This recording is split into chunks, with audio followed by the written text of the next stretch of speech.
आप देख रहे हैं जन टीवी और मैं आपके साथ आकांक्षा पारेख। खबरों की शुरुआत से पहले एक नजर हेडलाइंस पर।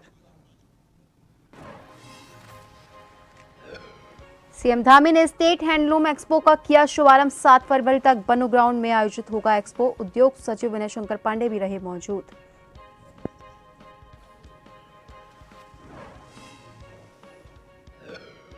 प्रांतीय सिविल सेवा संघ के अधिवेशन में शामिल हुए मुख्यमंत्री। कहा, उत्तराखंड को देश का सर्वश्रेष्ठ राज्य बनाने के लिए करे अधिकारी बेहतर काम।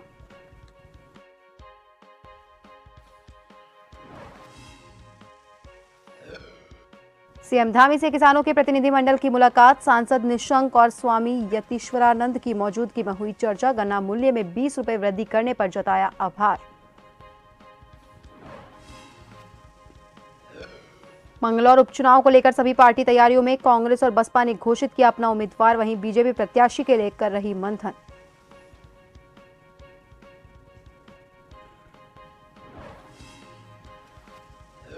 और लोहाघाट में वन तस्कर बेखौफ बहुमूल्य पेड़ों की कटाई की। वन विभाग और प्रशासन के फूले हाथ पांव। सर्चिंग करने पर एक घर में लाखों की लकड़ी की बरामद। घर को किया सील।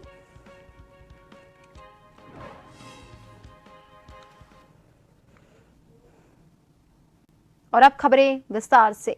सीएम पुष्कर सिंह धामी देहरादून स्थित बनू ग्राउंड में आयोजित स्टेट हैंडलूम एक्सपो का शुभारंभ किया। 7 फरवरी तक आयोजित होने वाले एक्सपो में कई हस्तशिल्पियों ने स्टॉल लगाई है। ये एक्सपो हर साल आयोजित किया जाता है। कार्यक्रम में उद्योग सचिव विनय शंकर पांडे भी मौजूद रहे।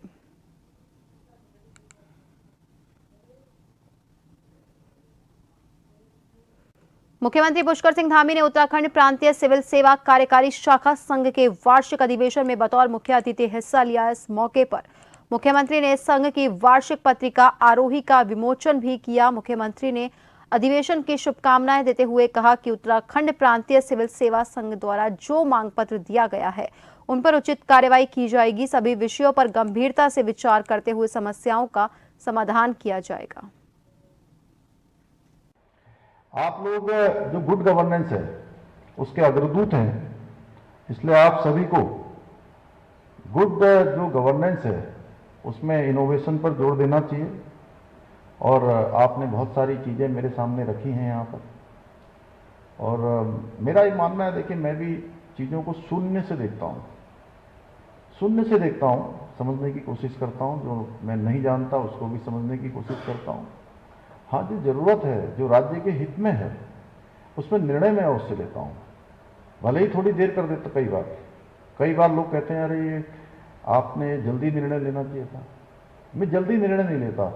हाँ, अगर मैं निर्णय ले लेता हूँ तो मैं फिर उस पर अडिग रहता हूँ, क्योंकि एक बार आगे बढ़ गए तो उस पर जो है काम करना होता है। आपने दिया गिरधारी जी ने, और आपने पूरा, उन्होंने एक पूरा पढ़ के जो है हमको ज्ञापन दिया। दुमका जी ने भी दिया, और तो मैं पटवाल जी ने भी, तो मैं इसको अपने साथ लेके जा रहा हूँ और निश्चित रूप से उस पर हम कार्रवाई करेंगे। मुख्यमंत्री पुष्कर सिंह धामी से मुख्यमंत्री आवास स्थित मुख्य सेवक सदन में किसानों के प्रतिनिधि मंडल ने भेंट की। आपको बता दें कि पूर्व मुख्यमंत्री और सांसद डॉक्टर रमेश पोखरियाल निशंक और पूर्व कैबिनेट मंत्री स्वामी यतीश्वरानंद के नेतृत्व में हरिद्वार के किसानों के प्रतिनिधि मंडलों ने भेंट की। उन्होंने साल 2023-24 के लिए राज्य में गन्ना मूल्य में 20 रुपए प्रति क्विंटल वृद्धि करने पर मुख्यमंत्री का आभार व्यक्त किया। इसके साथ ही सदस्यों ने किसानों के हित में केंद्र और राज्य सरकार द्वारा समय समय पर लिए गए निर्णयों के लिए पीएम मोदी और सीएम धामी का भी आभार व्यक्त किया।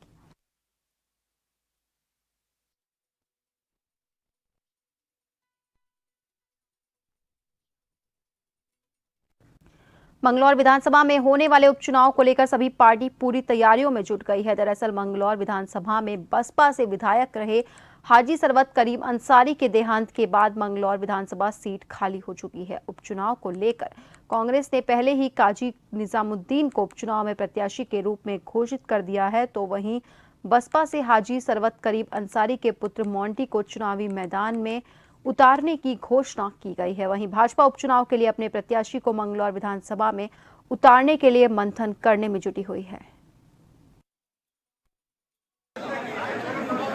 आज ये प्रोग्राम जो रखा गया, हमारे जो जिम्मेदार लोग हैं उनको यहाँ पर बुलाया गया और आगामी समय में चुनाव आने वाला है, उपचुनाव आने वाला है, उसकी तैयारी के लिए प्रोग्राम रखा गया और इसमें मुझे परिवार की तरफ से ये जिम्मेदारी दी गई कि मैं आगे आने वाले चुनाव में पार्टिसिपेट करूं। ये उनकी सिर्फ और सिर्फ रणनीति थी। हम भाई शुरू से ही एक हैं और आपस में बैठ करके फैसला हो गया और उन्होंने मेरा नाम आगे कर दिया और इसको मैं अब वालिद साहब की विरासत को जितना हो सकेगा अपने बड़ों के सम्मान को, काम को आगे बढ़ाने का काम करूंगा। खबर रुड़की से है, जहां 75वें गणतंत्र दिवस के मौके पर पिरान कलियर स्थित वक्फ बोर्ड कार्यालय पर ध्वजारोहण के बाद उत्तराखंड वक्फ बोर्ड के अध्यक्ष शादाब शम्स द्वारा दिए गए बयान पर मुस्लिम नेता ने निंदा करते हुए जवाब दिया। दरअसल गणतंत्र दिवस के मौके पर वक्फ बोर्ड के अध्यक्ष शादाब शम्स ने बयान दिया था कि अरबी मदरसों में अब श्री राम के किरदार को भी पढ़ाया जाना चाहिए। इसके जवाब में ओवैसी की पार्टी के उत्तराखंड प्रदेश सदर डॉक्टर नैयर काजमी ने कहा कि ये मामला मजहबी है, इसमें शादाब शम्स को टिप्पणी नहीं करनी चाहिए क्योंकि वो वक्फ बोर्ड के अध्यक्ष है, ना कि मदरसा बोर्ड के।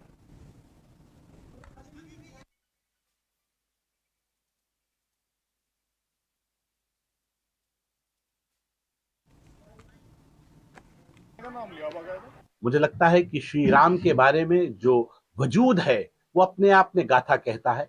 कौन है श्री राम? है राम के वजूद पे हिंदुस्तान को नाज, अहले नजर समझते हैं उनको इमाम हिंद।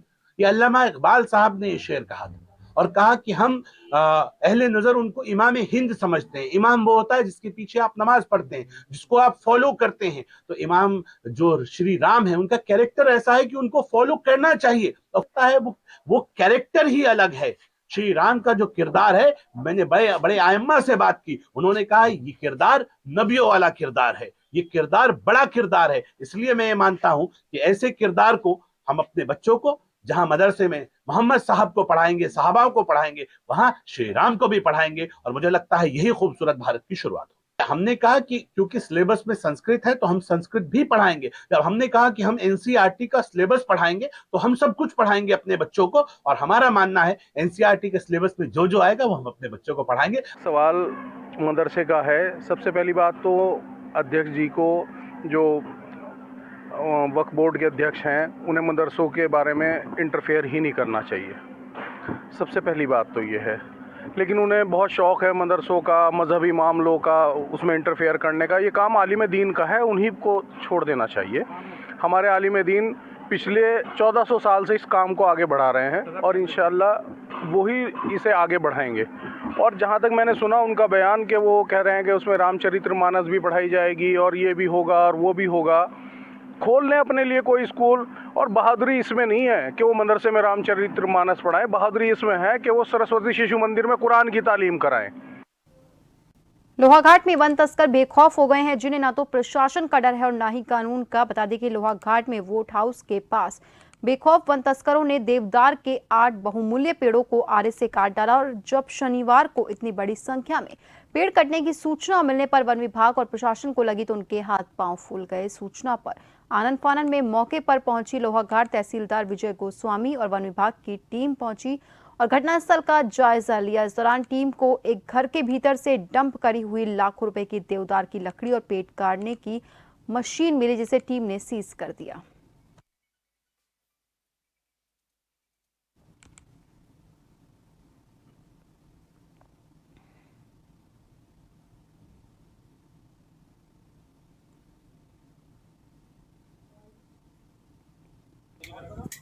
थी कि आदर्श कॉलोनी में कुछ अवैध पेड़ कट रहे हैं, उसकी हमने जांच कराई। जांच में पुष्टि हुई है। हम सभी मौके पर भी हैं, अभी वन विभाग भी हमें मौके पर है। 8 पेड़ देवदार के कटे हुए हैं और कुछ लकड़ी बरामद हुई है और बाकी की ढूंढ की जा रही है। इसमें जल्दी कड़ी कार्रवाई की जाएगी। लक्सर में बीते 2 दिन पहले जमदग्नि डिग्री कॉलेज के पास संदिग्ध परिस्थितियों में एक व्यक्ति का शव मिला था। इस मामले में पुलिस ने जांच करते हुए एक आरोपी को गिरफ्तार किया। बता दें कि आरोपी ने व्यक्ति की हत्या 3000 रुपए के लिए की थी। वहीं लक्सर पुलिस ने बेहद कम समय में हत्या का खुलासा कर दिया, जिस पर एसएसपी परमेंद्र डोभाल ने पुलिस टीम को 5000 का इनाम देने की घोषणा की।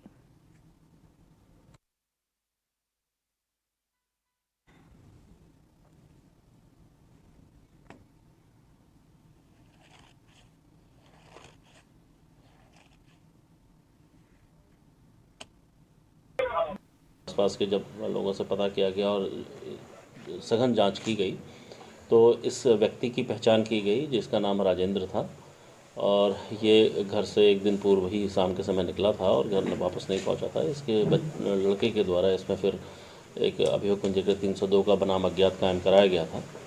पुलिस के द्वारा गहन छानबीन करके इसके जितने भी वेयर अबाउट्स थे किसके साथ ये निकला था उसमें एक संदिग्ध व्यक्ति राकेश की पहचान की गई थी जिस पर पूर्व में भी अभियोग पंजीकृत थे। उनको ही संज्ञान में रखते हुए पुलिस ने जब इससे सख्ती से पूछताछ की तो इसके द्वारा इस घटना को कबूल किया गया और जो इसके हत्या का कारण था वो इसके द्वारा जो पूर्व में पैसे इससे उधार में लिए गए थे जब वो उसका तकाजा कर रहा था तो उसके द्वारा पैसा न देने की सूरत पर इसकी हत्या की गई थी। जोशीमठ में स्थित भगवान नरसिंह मंदिर में हर तीसरे साल में जाग देवरा मिलन मेला का आयोजन किया जाता है जिसमें थेंग चाई रविग्राम और जोशीमठ के जाग देवता शामिल रहते हैं। मान्यता है कि जाग देवरा के दौरान चारों गांव से आए हुए जाग देवता क्षेत्र भ्रमण के दौरान अपने सभी भक्तों से राजस्व कर के रूप में आटा, चावल, तेल, घी इत्यादि चीज कर के रूप में वसूलते हैं, जिस दौरान नरसिंह मंदिर के प्रांगण में मेले का आयोजन किया जाता है। इसमें हजारों भक्त जाग देवरा मिलन मेले के गवाह बनते हैं।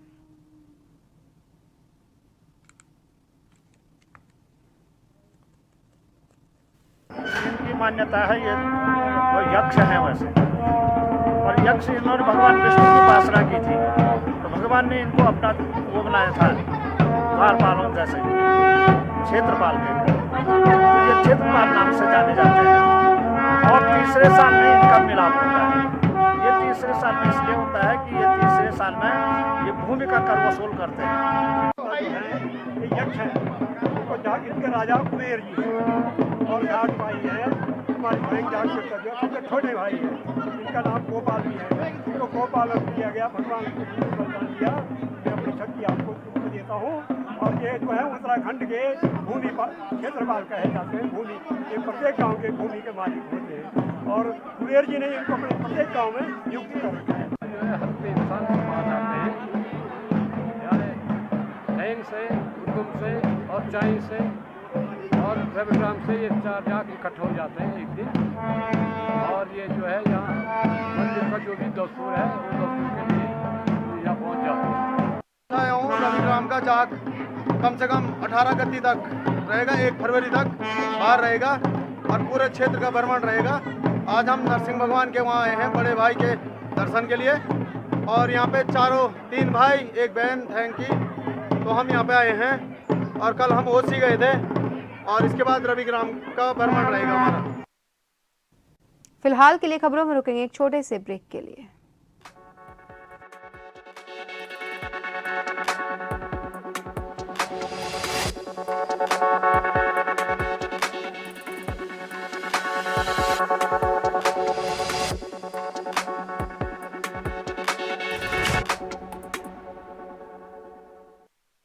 ब्रेक के बाद एक बार फिर से आप सभी का स्वागत है। बढ़ते हैं अगली खबर की ओर। खबर मथुरा से है जहां 3 वर्षीय बालिका की हत्या उसके ही ताऊ के बेटे ने की थी। आपको बता दें कि मथुरा के थाना मांड क्षेत्र के बिलंदपुर का ये मामला है। मासूम का छुरे ने गला काट दिया था और किसी को शक ना हो इसीलिए मृतका की मां के दवा दिलाने के लिए खुद ही लेकर गया।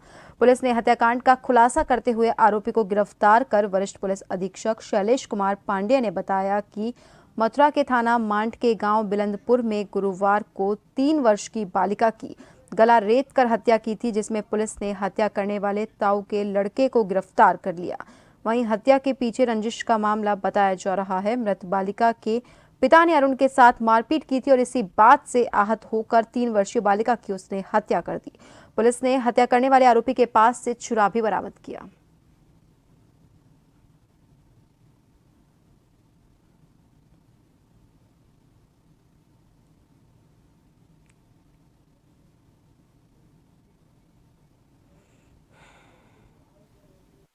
जनवरी को थाना मार्ट क्षेत्र के बिलंदपुर गांव में एक 3 वर्षीय बच्ची की निशंस हत्या हुई थी, जिसमें उसका गला रेत के हत्या की गई थी। मृतका के पिता की तहरीर पे अज्ञात के विरुद्ध अभियोग पंजीकृत किया गया। हमारी 4 टीमें उसी समय लग गई, क्राइम ब्रांच की टीमें, थानों की टीमें, सर्विलांस की टीमें। कुछ समय पहले धनतेरस में मृतका के अंगूठी और मंगलसूत्र, मृतका की मां की अंगूठी और मंगलसूत्र भी इसने चोरी कर ली थी। इसको लेके कई बार इसे डांट और पिटाई पड़ी थी। उसी से ये आक्रोशित होके अपने इस घटना को कारित करने की इसने योजना बनाई। 7 दिन पहले ही मृतका का पिता मजदूरी करने के लिए बाहर चला गया था, तब से ये मौके की तलाश में था। उस दिन मृतका के भाई को लेके उसकी मां दवा दिलाने जा रही थी, तभी इसने मौका पाकर गला रेत कर, घर में ही रखे हुए चाकू से गला रेत के मासूम बच्ची की इसने हत्या कर दी। इसको गिरफ्तार कर लिया गया है, जेल भेजा जा रहा है। जल्द ही विवेचनात्मक कार्रवाई कंप्लीट करते हुए माननीय न्यायालय में प्रभावी पैरवी कर कठोर से कठोर सजा। 3 वर्षीय बच्ची की दर्दनाक हत्या करने वाले आरोपी को माठ पुलिस ने पकड़ लिया है। और देखा जाए जिस तरीके से बच्ची की घटना हुई वो बड़ी दंडनीय घटना थी और जिससे लगातार पुलिस प्रशासन में भी हड़कंप मचा हुआ था और वो लोग ये नहीं सोच पा रहे थे कि किस तरीके से 3 वर्षीय बच्ची की हत्या कैसे की गई है। पुलिस को बड़ा टारगेट और चैलेंज भी था कि उनको किसी तरीके से खुलासा करना था, लेकिन हत्यारा बहुत ही पड़ोस में नजदीकी था, इसलिए पुलिस उस तक नहीं पहुंच पा रही। लेकिन लगातार सर्वे के बाद जब पूछताछ की गई, पूछताछ में मालूम पड़ा कि जो हत्यारा है वो उसका खुद ताऊ का लड़का था और जिस तरीके से उसने हत्या की इसको देखकर ऐसा नहीं लगता कि उसकी कोई पुरानी रंजिश है। लेकिन घर परिवार वालों का अभी भी यही आरोप है कि कुछ समय पहले उसने चोरी की थी और चोरी के आरोप में लगातार उसको टॉर्चर किया जा रहा है, जिसे देखकर परिवार से वो रंजिश मानने लगा और उसने इस तरीके की घटना को किया। अब देखना है कि ऐसी घटनाओं से कितने लोग सबक लेते हैं और आगे अपने बच्चों को, जिसे परिवार के द्वारा सुरक्षित माना जाता है, ऐसे लोगों पर कब तक विश्वास रहेगा। जन टीवी से गिरीश मथुरा। सल्ट अल्मोड़ा के ग्राम तल्ली अजौली में सल्ट विधायक महेश जीना ने मोटर मार्ग का रिबन काटकर उद्घाटन किया। कपसूली बैंड से मां भगवती मंदिर तल्ली अजौली तक 2 किलोमीटर मोटर मार्ग निर्माण पीडब्ल्यूडी विभाग द्वारा किया गया। ग्रामीणों ने सल्ट विधायक महेश जीना का फूल मालाओं और प्रतीक चिन्ह से स्वागत किया। वहीं कार्यक्रम में विधायक महेश जीना ने मोटर मार्ग निर्माण हेतु भूमि दानदाताओं का फूल मालाओं से स्वागत किया। ग्रामीणों को लंबे समय बाद मोटर मार्ग की सौगात मिली। इस मौके पर ग्रामीणों ने विधायक महेश जीना का फूल मालाओं और ढोल नगाड़े के साथ भव्य स्वागत किया। वहीं अजौली तल्ली युवा संगठन की ओर से मां भगवती मंदिर में भजन कीर्तन किया और प्रसाद वितरण किया गया। गणतंत्र दिवस पर परेड ग्राउंड में आयोजित मुख्य समारोह में विभिन्न विभागों द्वारा झांकियां प्रदर्शित की गई, जिसमें सूचना विभाग की झांकी को पहला स्थान मिला। ये पुरस्कार राज्यपाल लेफ्टिनेंट जनरल गुरमीत सिंह, मुख्यमंत्री पुष्कर सिंह धामी, मुख्य सचिव डॉक्टर SS संधू द्वारा प्रदान किया गया, जिसे महानिदेशक सूचना बंशीधर तिवारी और संयुक्त निदेशक नोडल अधिकारी KS चौहान ने प्राप्त किया और कहा कि प्रधानमंत्री नरेंद्र मोदी ने कहा कि 21वीं सदी का तीसरा दशक उत्तराखंड का है। देवभूमि उत्तराखंड में विकसित भारत के अंतर्गत कई लाख करोड़ की विकास परियोजनाओं के कार्य जैसे all weather road, Rishikesh Karnaprayag rail line, home stay, ropeway आदि पर तेजी से काम किया जा रहा है और पारंपरिक अनाजों का भी पर्याप्त मात्रा में उत्पादन किया जा रहा है। सूचना विभाग के महानिदेशक बंशीधर तिवारी ने कहा कि मुख्यमंत्री पुष्कर सिंह धामी के निर्देश पर सूचना विभाग द्वारा विकसित उत्तराखंड की झांकी का निर्माण किया गया। झांकी के अग्रभाग में उत्तराखंडी महिला को पारंपरिक वेशभूषा में स्वागत करते हुए दिखाया गया और पारंपरिक अनाज मंडुआ, झंगोरा, रामदाना और कौड़ी की खेती और राज्य पक्षी मोनाल को दिखाया गया।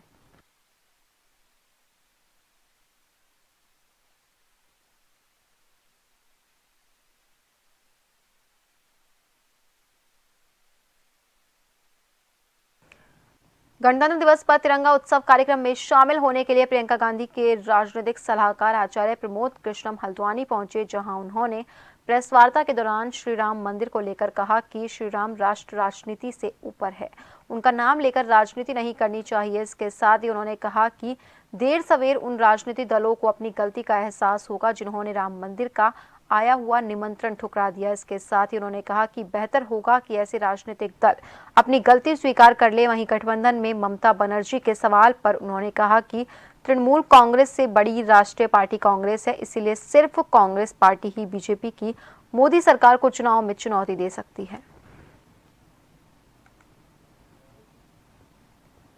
मोदी बीजेपी से बड़े हो गए हैं, बीजेपी छोटी है, नरेंद्र मोदी बड़े हैं, तो लड़ाई अब मोदी के चेहरे से है और नरेंद्र मोदी एक बहुत सशक्त और ताकतवर प्रधानमंत्री के रूप में देश के सामने आए हैं, देश के नहीं दुनिया के सामने।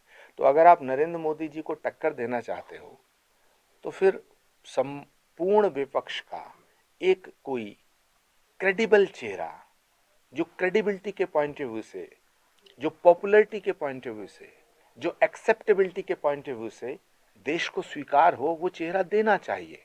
देश में ऐसा चेहरा, विपक्ष में, जिसकी लोकप्रियता हो, जिसकी स्वीकार्यता हो और जिसकी विश्वसनीयता हो, वो चेहरा एक ही है, वो है प्रियंका गांधी।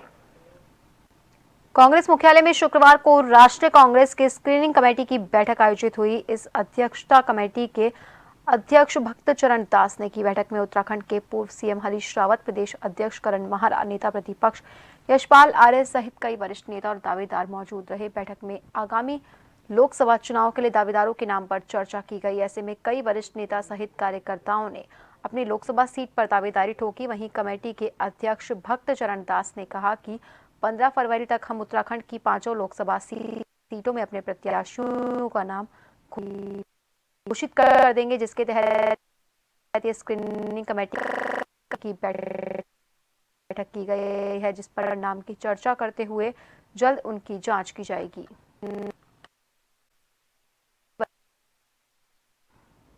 आज पार्लियामेंट इलेक्शन के चलते एक स्क्रीनिंग कमेटी बना है, तो उत्तरांचल के जो कमेटी उत्तराखंड की बना है उसमें मैं चेयरमैन हूं और नीरज डांगी जी हमारे साथी हैं, मेंबर ऑफ पार्लियामेंट हैं, वो भी सदस्य हैं, और यशोमती ठाकुर जी महाराष्ट्र के फॉर्मर मिनिस्टर और एमएलए हैं, वो भी सदस्य हैं, शेएलपी लीडर हैं और पीसीसी प्रेसिडेंट हैं।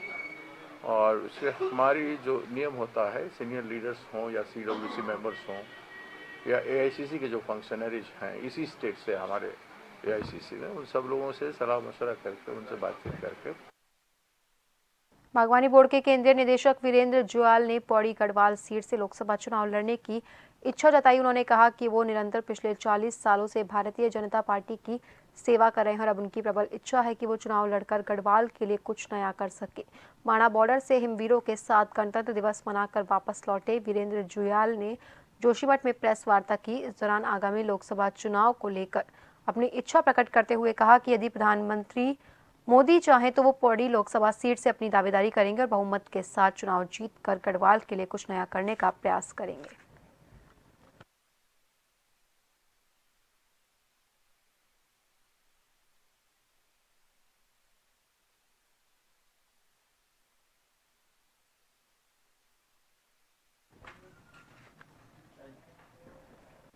और फिलहाल के लिए खबरों में बस इतना ही। बने रहिए जन टीवी के साथ। नमस्कार।